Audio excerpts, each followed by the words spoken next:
Bom dia, boa tarde, boa noite. Bom, então continuando aqui o nosso vídeo anterior, eu vou fazer uma série de vídeos sempre com este assunto, focando no assunto do propósito que nós começamos, lembra? E quando eu comecei esse propósito, eu avisei, eu disse que talvez eu sumiria por um tempo da internet, e acho que falei que não seria fácil, que todos deveríamos estar preparados e não desistir, não retroceder. Embora algumas pessoas tenham retrocedido, embora algumas pessoas tenham até me abandonado, essa é a hora de se lembrar do que nós acordamos, do acordo que fizemos de entrar em um propósito. Eu disse, embora eu suma da internet, eu vou estar orando, eu vou estar batalhando, eu vou estar lutando. Eu não sabia o que ia acontecer e realmente aconteceu coisas que a gente não esperava. Mas se você ainda está aí, se você ainda está me assistindo, recomece. Se você já tinha parado, se você já tinha esquecido do propósito, lembre-se, toda mudança é difícil, é trabalhosa. Quando nós resolvemos mudar, a gente tem que mexer com os móveis, desmontar os móveis, tirar os móveis do lugar. E quando isso acontece, a gente descobre sujeirinhas que a gente jamais imaginava que tinha dentro da casa da gente.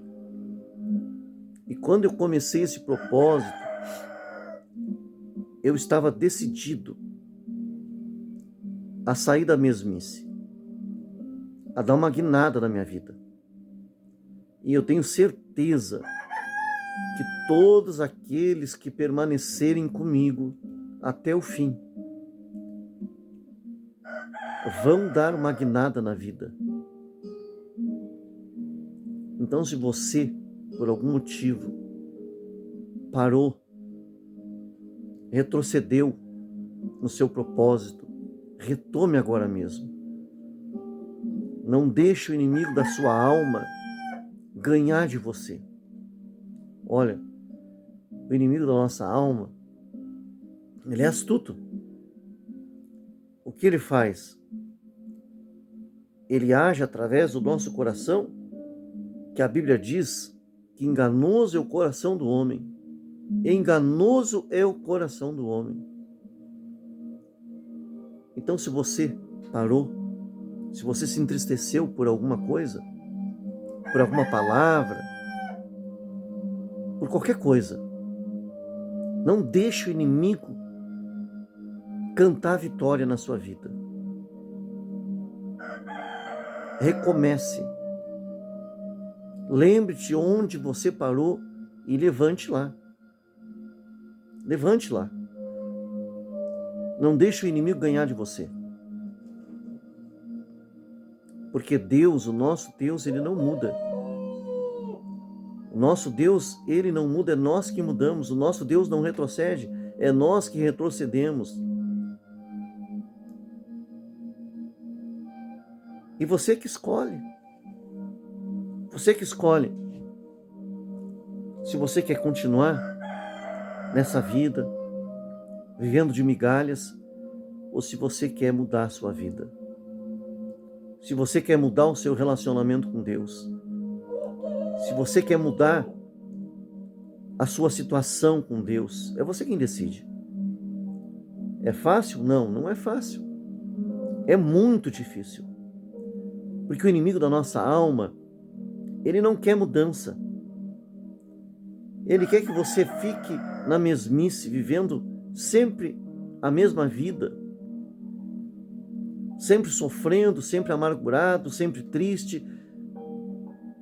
Um dia você pensa que vai mudar tudo, mas no outro dia você já vê que as coisas desandam. E não pense que isto é por acaso, não. É porque existe um reino trabalhando para que a sua vida continue assim. Continue assim. O inimigo não tem interesse em que você se alegre, em que você seja feliz, em que você mude o seu relacionamento com Deus, em que você traga para dentro da sua vida a presença de Deus, a presença do Espírito Santo. Ora, o próprio nome já diz Espírito Santo.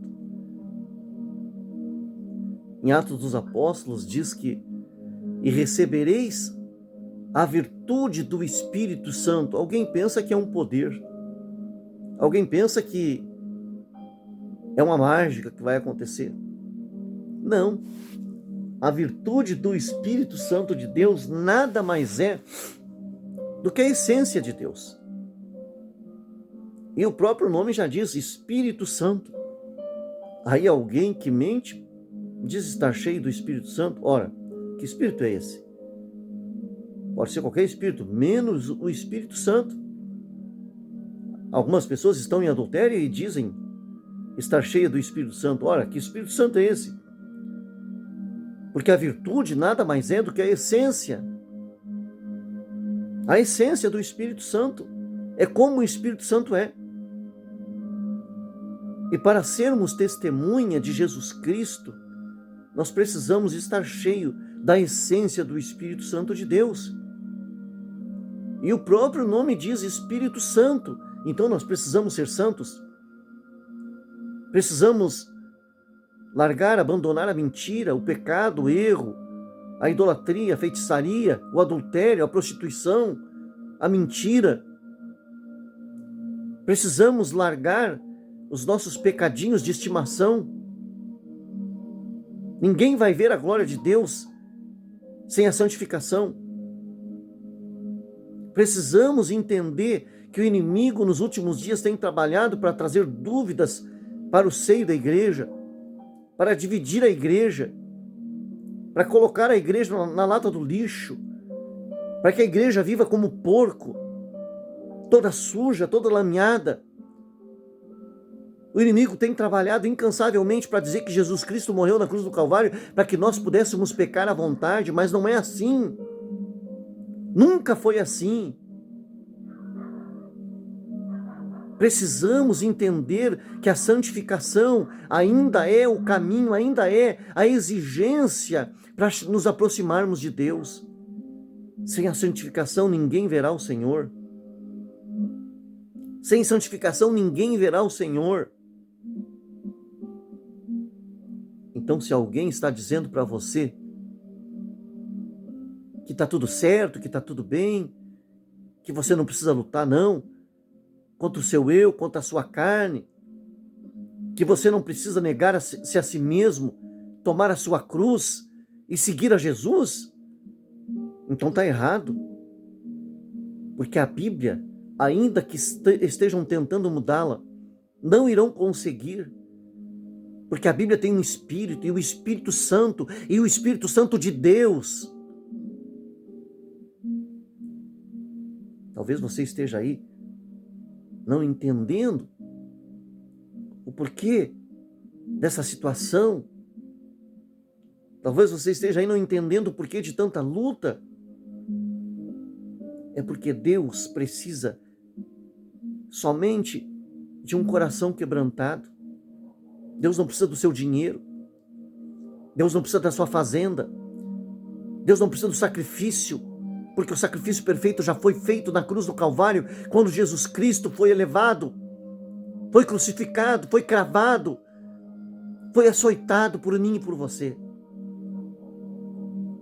Então Deus só precisa de um coração quebrantado. E muitas vezes, para nos quebrantarmos, precisamos sentir a dor. Precisamos. Muitas vezes, para acordarmos, precisamos ser sacudidos. E talvez seja isso que Deus esteja fazendo com você e você não está entendendo. Porque é difícil para o ser humano entender qual é a perfeita, a agradável e a boa vontade de Deus para a nossa vida. Não conseguimos entender. Mas como que essa luta, se Deus está no controle, como que esse problema permanece se Deus está no controle? É porque Deus precisa quebrantar você. É porque Deus precisa sacudir você. É porque Deus precisa me sacudir. E eu confesso que muitas situações da minha vida nem eu mesmo entendo. Porque eu creio, eu sei, eu tenho convicção, eu tenho certeza absoluta de que Deus é poderoso, de que Deus é grande, de que foi Ele quem criou os céus e a terra, de que foi Ele quem me fez a sua imagem, a sua semelhança. Eu sei que Ele é poderoso. E muitas vezes eu não entendo por que estou passando por tanta luta, por tanto problema, por tanta dificuldade. Se o meu Deus é tão poderoso, é tão grande. Mas é que muitas vezes nós ficamos cegos. Nós não enxergamos. Porque o diabo está trabalhando incansavelmente. Ele tem um reino trabalhando para que nós não abramos os nossos olhos. Para que nós não nos atentemos para qual é a vontade de Deus para a nossa vida. Porque nós confundimos os nossos sonhos com a vontade de Deus, os nossos projetos com a vontade de Deus, o nosso querer com a vontade de Deus. E nós precisamos entender que Deus deixou bem claro que Ele tem que estar em primeiro lugar na nossa vida. Nós precisamos entender que Jesus Cristo não deixou o seu reino, a sua glória, para vir a essa terra morrer, para satisfazer os nossos egos, os nossos desejos mesquinhos.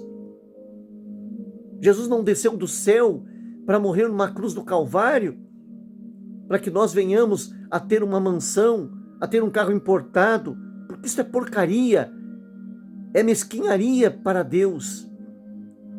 Mas Ele desceu do céu para morrer, para oferecer um sacrifício perfeito que fosse capaz de garantir a minha e a tua salvação.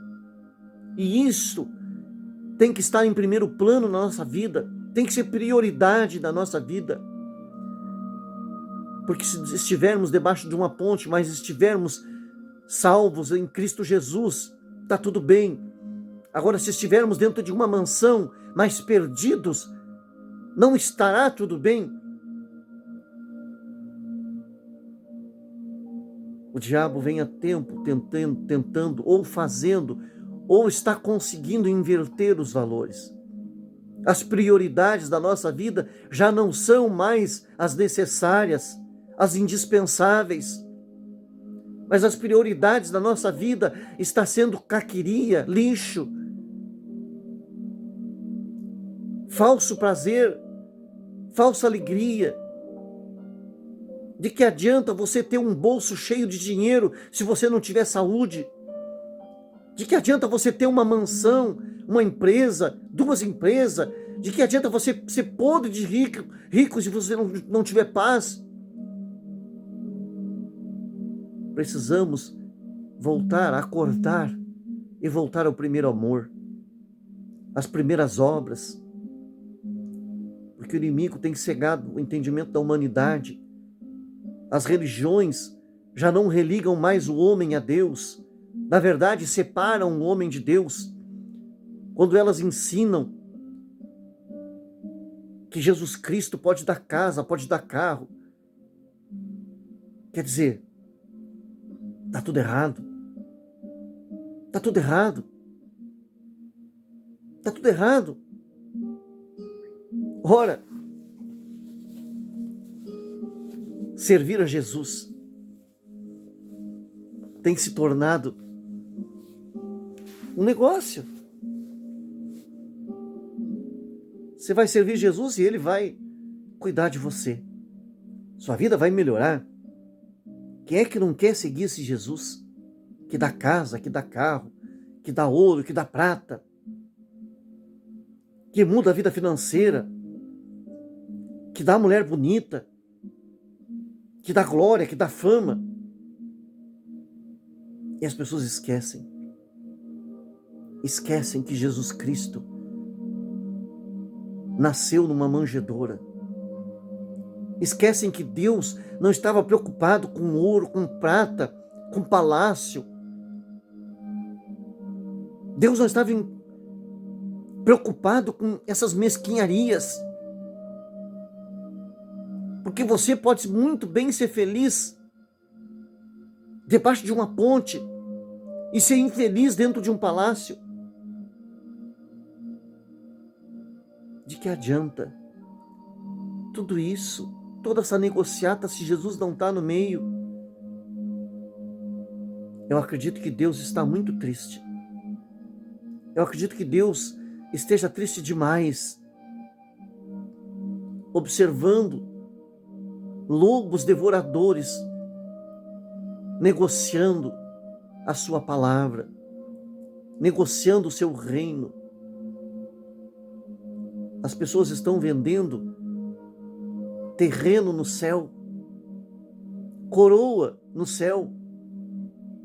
As pessoas estão vendendo status no céu.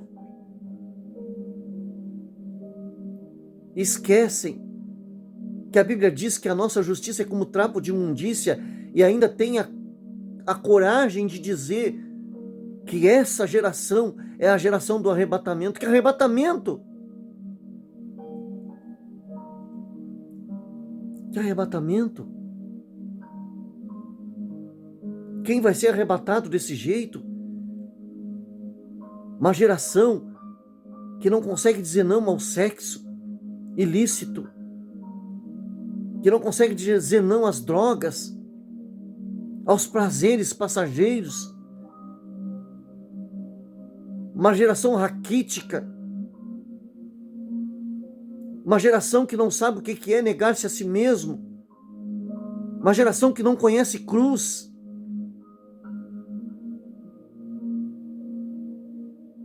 Precisamos acordar. Igreja, acorda. Igreja, acorda. Acorde enquanto é tempo. Venha para o meio das 5 virgens que eram prudentes, que estavam com as suas lamparinas cheias de azeite, que estavam preparadas, que estavam atentas,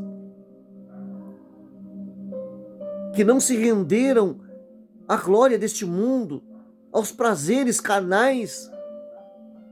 Acordem. Acordem. Porque tudo indica que o fim dos tempos está aí. A imoralidade cada vez avança mais. Estão mudando o uso natural das coisas. Estão transformando Deus no diabo e o diabo em Deus. Porque só o diabo aceita tudo. Porque só o diabo é padrasto, não é pai. Porque só o diabo aceita o pecado. Porque só o diabo aceita a injustiça, a imoralidade, a hipocrisia, a sujeira, a traição. Irmãos traindo irmãos, reino contra reino, nação contra nação. Está tudo aí diante dos nossos olhos. E isso é o termômetro de que o fim dos tempos está chegando, mas nós não conseguimos enxergar porque estamos cegos, estamos preocupados com a nossa vida material, a nossa vida financeira, a nossa vida amorosa. Mas não estamos preocupados com a nossa salvação, com o reino de Deus. Acorde. Sacuda você mesmo, enquanto há tempo.